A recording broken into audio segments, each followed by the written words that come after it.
I'm here today with my lovely hubby.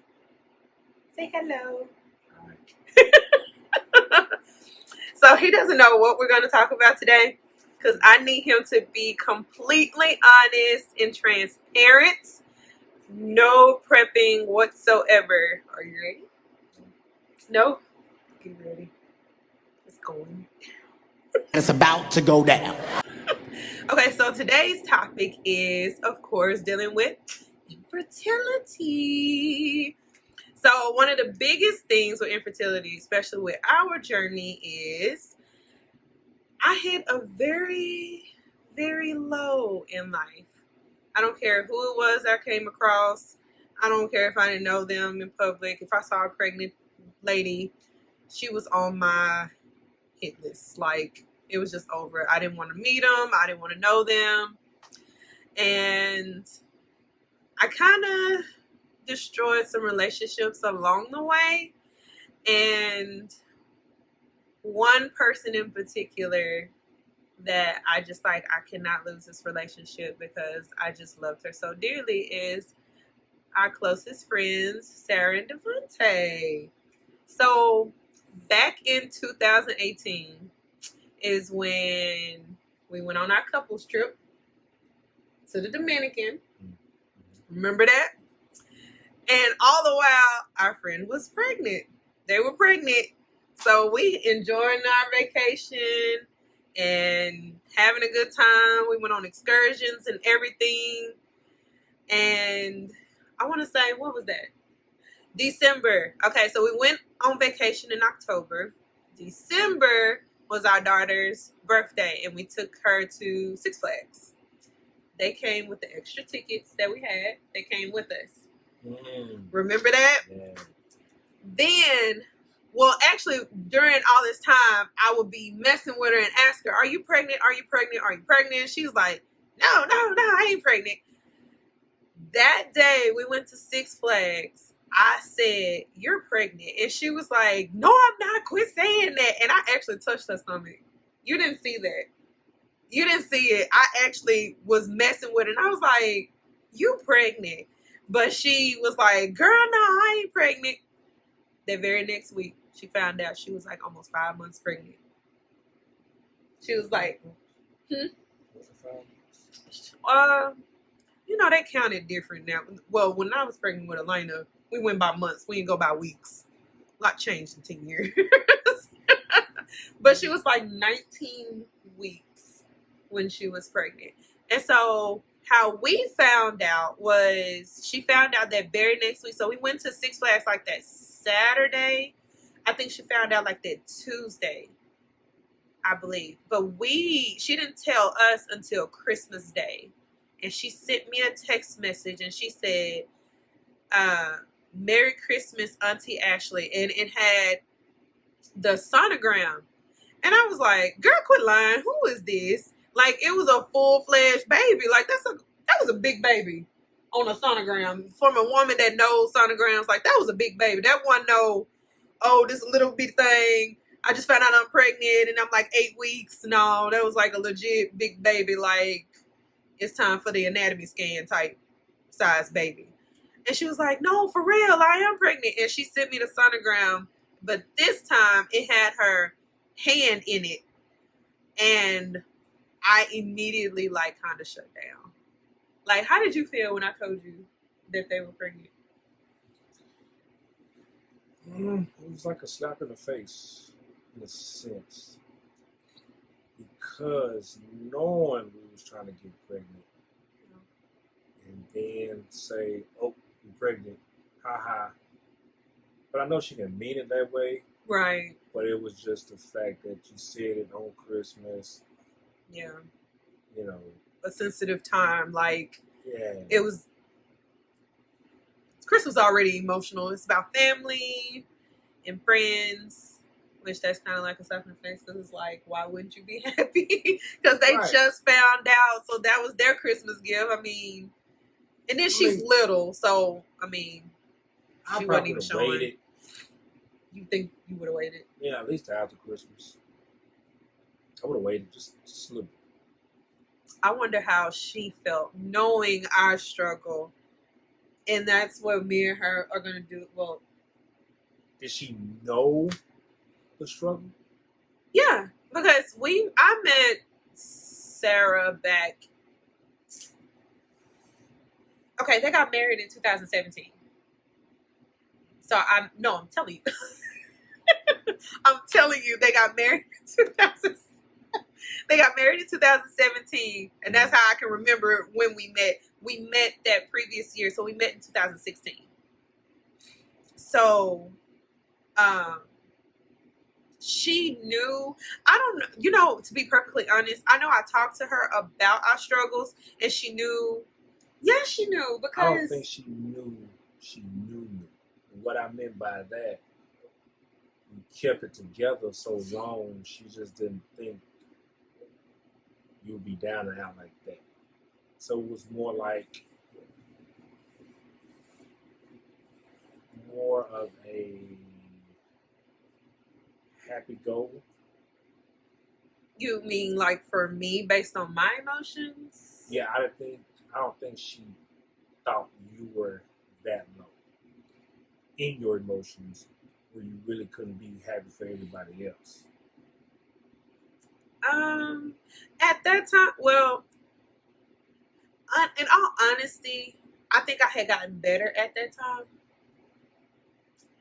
Because, what? You don't think I was better? Why? You didn't want to hear nothing about nobody being pregnant, nobody having babies. You didn't want the word baby coming across nothing. Even people at church, when y'all gonna have one? Now it was like, shut up.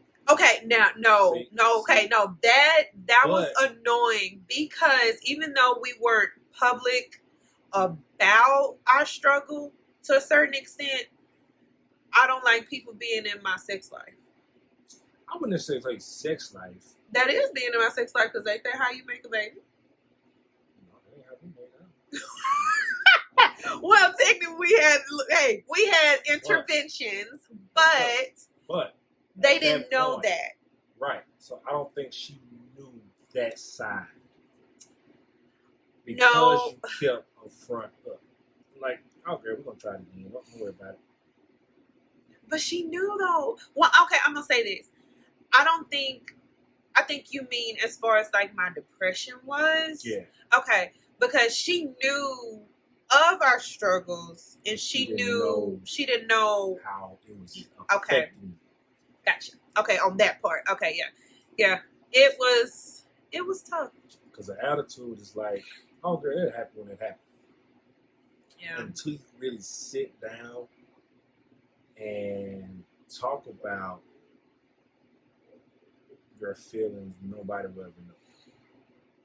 It was hard because don't nobody understand it unless they're in it. Right.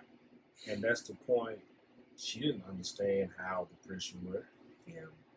But at the same time, you didn't know how depressed you were. No. Because at any given time, anything could strike a nerve. Yeah, because it was like at one point I'd be good, I'm okay, and then I could see an inkling of a stroller, and it just So it's like it's just over. Like we'd be out in public, and it's just a baby blanket. Yeah, it didn't take much. So it's like she didn't know that side. I didn't even like walking by the baby aisles at stores. Like, you know, you're going to Walmart, and Walmart, they got it smack dab in the middle. So it's like you can't avoid it if you have to go. To avoid it. I tried to avoid it, but it's like you made sure you did everything around it to walk behind. You got the food and the tissue, and then you walk all the way down the back aisle. Yeah. I know this stuff. It was, you know this stuff. Why you didn't say anything? Wasn't my place at the time. What you mean? You're my husband. Why? At the same time, I may be your husband, but you can't tell somebody how to feel. Okay. You have to go through it on your own. Okay. I was good.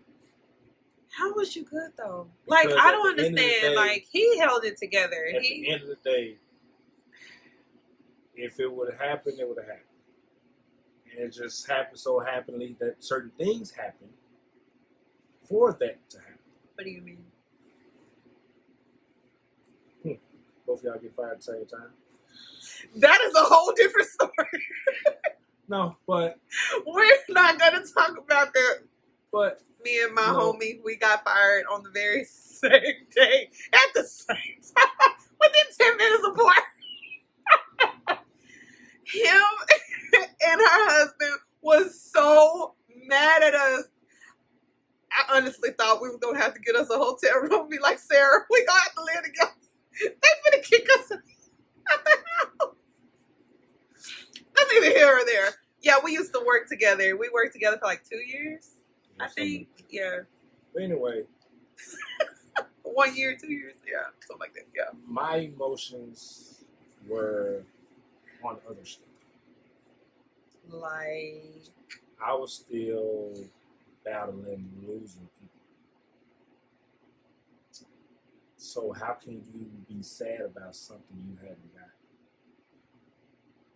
drop the mic, why don't you? You know what my biggest fear was? Even though, like, I've always been the woman that want, like, however many kids God would let me give birth to, I was all down for it. He always said he won't be the pappy. He was like, he don't know who gonna be the pappy, but he ain't gonna be the pappy of all these kids. Ever since I was a little girl, I've always told my grandmother that I wanted 6 kids, or I wanted to be where she was. My grandmother had 10 kids. So I'm down for it. If y'all seen TLC Meet the Ricos, I'm down for it. Just not 3 babies at the same time. Whew, give me one at a time. I'll be thankful. But 3 babies at once? Mm-mm. Yeah. Okay, but Let me tell you like this. okay. Men show emotions and hold emotions differently. Yes, y'all do, I because take my emotions and stuff out on projects. that he does. He'll be out in the driveway fixing on cars, and he's like such a freaking genius. He can look at a YouTube video maybe twice at the max, and he'll go out there and do whatever it is. I noticed that. I mean, because you was so into your cars. That was your projects. so that's what keep my mind on stuff. Okay. I kept myself busy. But see, I didn't have anything to keep me busy. She found something. Like seriously, she found something. But that's what I'm saying. Like, that's when I started my business. That's what was. I started my travel business. It's a terrible thing.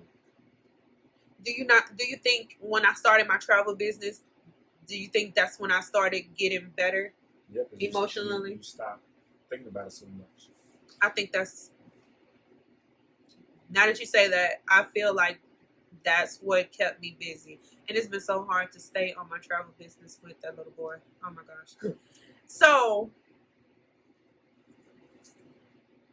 after we found out on Christmas, I can't remember the exact details. It was some issues with people throwing her a shower. And guess who volunteered to do the shower?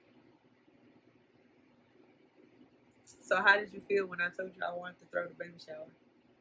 Who baby shower? Remember Sarah's? I thought you was bipolar.